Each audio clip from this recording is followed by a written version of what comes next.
जी हाँ दोस्तों, नमस्कार। ओम साई कंप्यूटर सेंटर के इस चैनल पर आप लोगों का स्वागत है। उम्मीद करते हैं आप लोग स्वस्थ और सुरक्षित होंगे।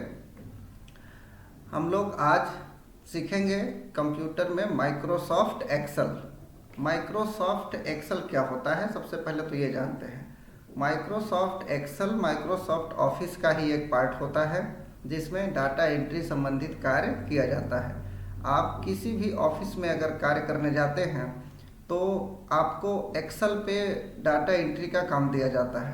किसी ऑफिस में कितने कर्मचारी काम करते हैं, सबका वेतन क्रिएट करना हो, कोई वाउचर क्रिएट करना हो, या चार्ट से संबंधित कोई चार्ट बनाना हो, डाटा संबंधित कोई कार्य करना हो, तो जो कार्य ऑफलाइन रजिस्टर पे हुआ करते थे वो सारे काम अब एक्सेल में किया जा रहा है। तो उस चीज़ को हम सीखेंगे कि कैसे एक्सेल में कार्य होता है। तो सबसे पहले तो हम लोग उसका इंट्रोडक्शन सीखते हैं कि एक्सेल कंप्यूटर में कैसे स्टार्ट होता है, उसमें क्या क्या ओपन होता है और किस तरीके से उसमें वर्क किया जाता है। ये चीज़ें स्टेप बाय स्टेप हम लोग सीखेंगे। तो बेसिक टू एडवांस एक्सेल आपको सीखने को मिलेगा हमारे इस चैनल पे। हमारे चैनल के साथ जुड़े रहें आप लोग और कंटिन्यू वीडियो देखते रहें।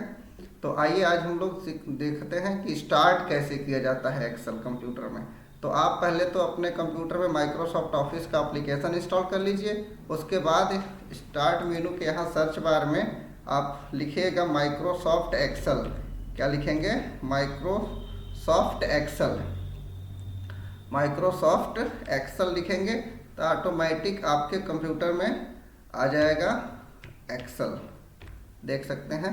तो आप एक्सेल माइक्रोसॉफ्ट एक्सेल भी लिख सकते हैं। यदि आपका जी करे कि हम केवल एक्सेल ही लिखें तो EXCEL लिखेंगे, तब भी आपके कंप्यूटर में आ जाएगा। ठीक, अपने कंप्यूटर में आप टाइप करें EXCEL एक्सेल, आप देखेंगे कि आपके कंप्यूटर में एक्सेल इस तरीके से आ जाएगा। इस पर क्लिक करते ही आपके सामने कुछ इस तरीके का एक्सेल का एक विंडो आ जाएगा।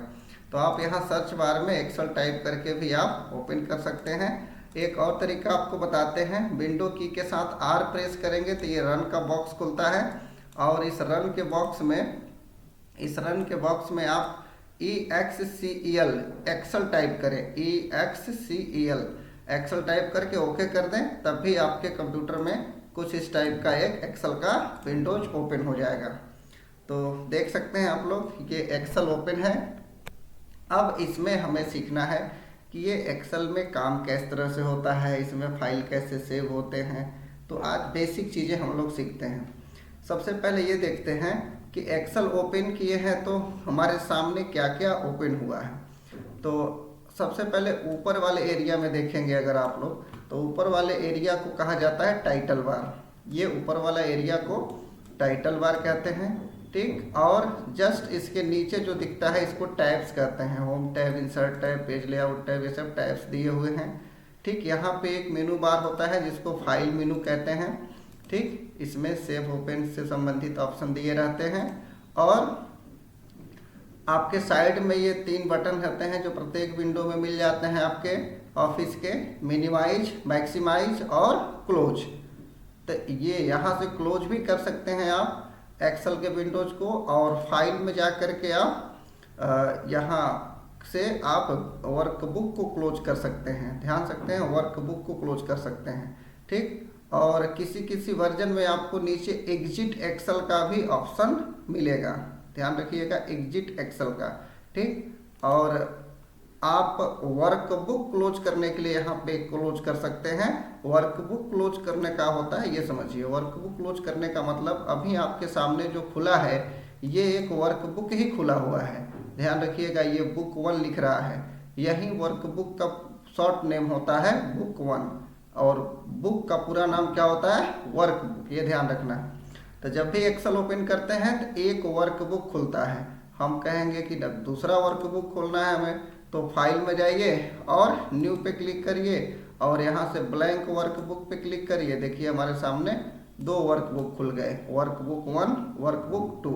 अब मुझे एक को बंद करना है तो फाइल में जाके क्लोज पे क्लिक करेंगे, एक वर्कबुक बंद हो गया हमारा, देख सकते हैं। तो वर्कबुक क्या होता है? तो वर्कबुक जो होता है वर्कशीटों का समूह होता है। अब कहेंगे वर्कशीट क्या होता है, तो वर्कशीट रो और कॉलम का समूह होता है। रो और कॉलम के समूह को ही वर्कशीट कहते हैं और वर्कशीटों के ही समूह को वर्कबुक कहते हैं और वर्कबुकों का ही समूह एमएस एक्सेल होता है। तो ध्यान रखना है, हम लोग यहाँ से एक नया शीट भी बढ़ा सकते हैं। अब एक बात और आपको बताता हूँ मैं, यहाँ किसी किसी वर्जन में आपको 3 शीट ओपन मिलेगा, किसी में एक ही शीट मिलेगा।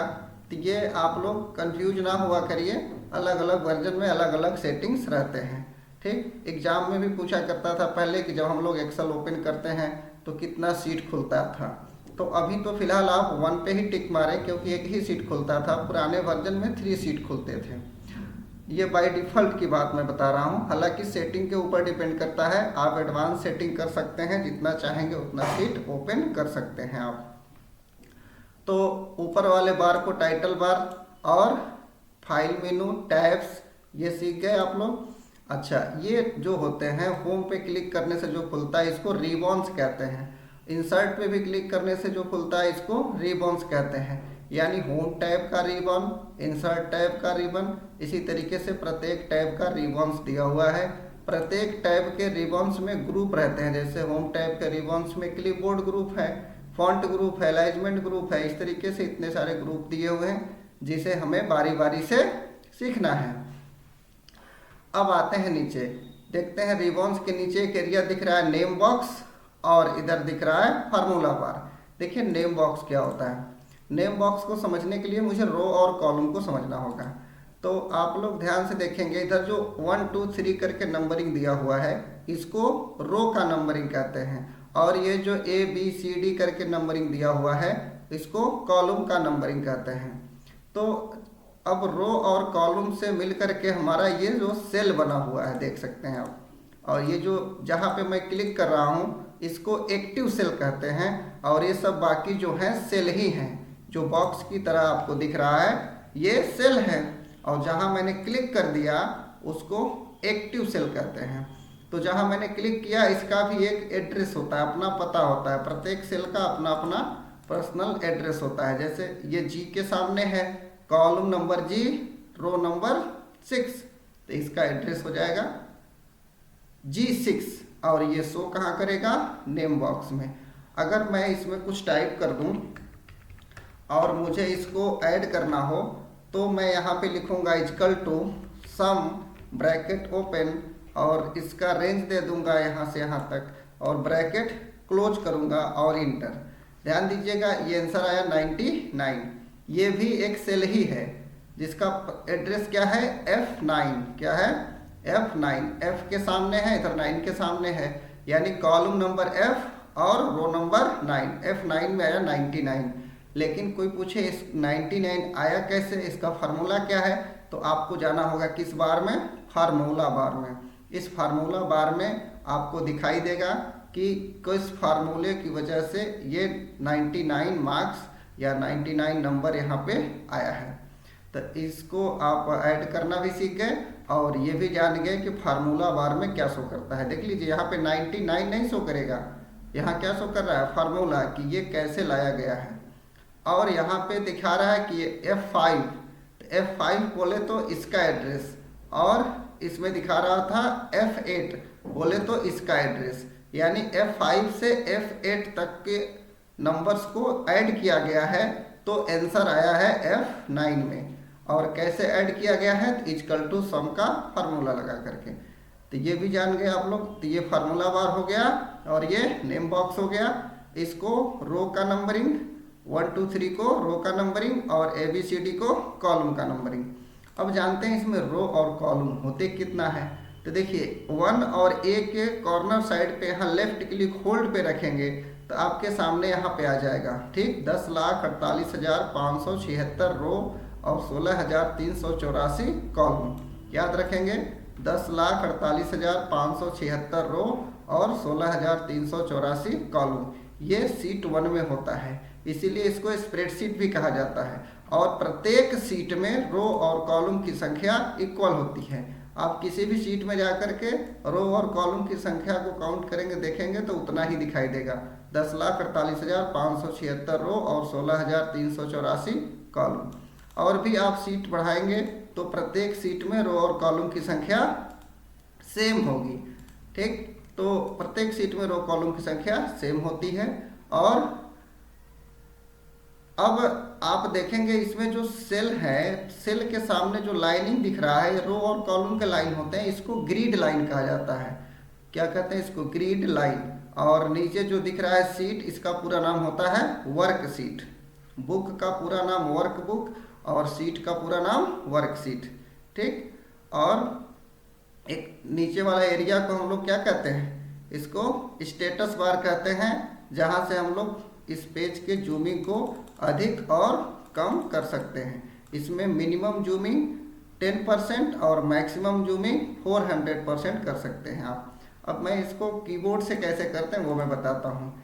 CTRL यानी कंट्रोल बटन को प्रेस किए रहिए, होल्ड पे रखिए और माउस के स्क्रॉल बटन को आप घुमाएंगे, तब भी ये जूमिंग इसका अधिक होगा और कम होगा। ठीक, तो आप कंट्रोल बटन के साथ माउस का स्क्रॉल बटन यूज करिए और इसको आप जूम कर सकते हैं इस तरीके से। तो देख सकते हैं आप लोग, ये जूम हो रहा है।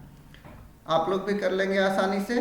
तो ये जो आपके सामने row, column, cell, grid line, sheets, ये सब आप जान गए। अब आइए मैं आपको कुछ सिखाता हूँ और इसको मैं सेव करना सिखाता हूँ। देखिए, मैं 1 लिख दिया, 2 लिख दिया और मैं इसको सेलेक्ट किया और यहाँ कॉर्नर पे आकर के मैंने इसको ड्रैग किया। ठीक, ध्यान से देख सकते हैं आप लोग क्या लिखा रहा है। 2 और 4 मैंने लिखा और इसको मैंने सेलेक्ट किया और यहाँ कॉर्नर पे ध्यान देंगे, इस चिन्ह को पहचानिए, कॉर्नर पे आने से कैसा फिगर बन रहा है। अब प्लस का आइकन बनेगा, लेफ्ट क्लिक को होल्ड पे रखिए और ड्रैग कर लीजिए यहाँ तक। बस 2 ही लाइन ड्रैग करना है। इसके बाद अब दोनों को ऐसे सेलेक्ट कर लीजिए। सेलेक्ट करने के बाद अब इसको कॉर्नर पे पकड़िए, यहाँ लेफ्ट क्लिक को होल्ड पे रखिए और इसको ड्रैग करिए।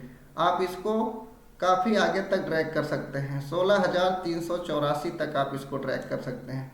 मैं इतना ही तो ड्रैग करके छोड़ दिया। देखिए, ये आप देख सकते हैं ये क्या है। आप लोग पढ़े हैं, जानते हैं, आप लोग तेज हुआ करते हैं। ये 50 तक टेबल लिख दिया गया, 50 तक का पहाड़ा लिख दिया गया। आप लोग देख सकते हैं आसानी से। तो ये टेबल आप लोग कितना जल्दी लिख लेंगे ये आप पे डिपेंड करता है। मैंने 50 तक ही लिखा, आप चाहें तो काफ़ी ज़्यादा से ज़्यादा लिख सकते हैं आप। ठीक, और सबसे बड़ी बात, 100% सही लिखा जाएगा, कंप्यूटर से गलत नहीं लिखा जाता है। तो आप लोग भी लिख सकते हैं। अगर आपको केवल नंबरिंग करना है तो ध्यान दीजिए, यहाँ पे लिखा हुआ है 1 2 लिखा था और मैंने ड्रैग किया, मैंने 10 तक ही ड्रैग किया था। आप चाहें तो इसको काफ़ी दूर तक ड्रैग कर सकते हैं।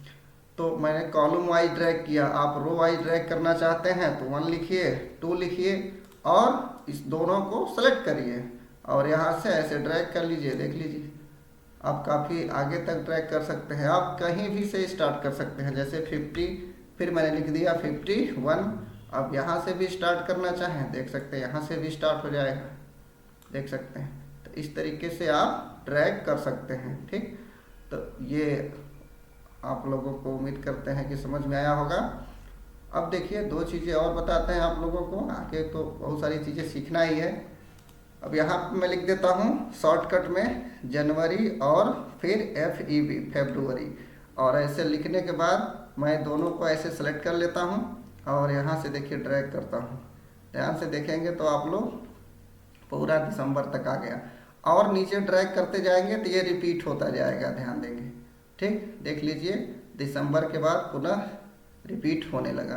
तो इस तरीके से आप ड्रैग कर सकते हैं। यदि आप संडे मंडे लिखना चाहें तो संडे मंडे भी लिख सकते हैं। ये कैसे सेटिंग्स होते हैं ये सब आप लोगों को सिखाया जाएगा अगले क्लासेस में। और आप लोग चाहें तो अपने फैमिली के 2 लोगों का नाम लिखें, ड्रैग कर दें, सबका आ जाए। अपने कंपनी में कर्मचारियों के सिर्फ 2 कर्मचारियों के नाम लिखें और ड्रैग कर दें, सबका नाम आ जाए। ये चीज़ें आगे आप लोगों को सिखाया जाएगा। तो ये आप लोगों को सेट करने आ जाएगा। और ये टेबल वगैरह लिखना, नंबरिंग करना, ये सब चीज़ें आप कर सकते हैं। अगर आप चाहते हैं कि 1 लिखें 3 लिखें, ठीक, देख सकते हैं। अब इसको ड्रैग करेंगे, ठीक, आप इस तरीके से भी लिख सकते हैं और ऑड नंबर इवन नंबर आप आसानी से इस तरीके से टाइप कर सकते हैं। तो ये काफ़ी इंटरेस्टिंग है, आप लोग ये अच्छा से समझिए और इसको पढ़िए। ठीक, उम्मीद करता हूँ आप लोगों को ये वीडियो अच्छा लगा होगा। अच्छा लगा होगा तो चैनल को लाइक और सब्सक्राइब करना ना भूलें। अपना ख्याल रखें। धन्यवाद।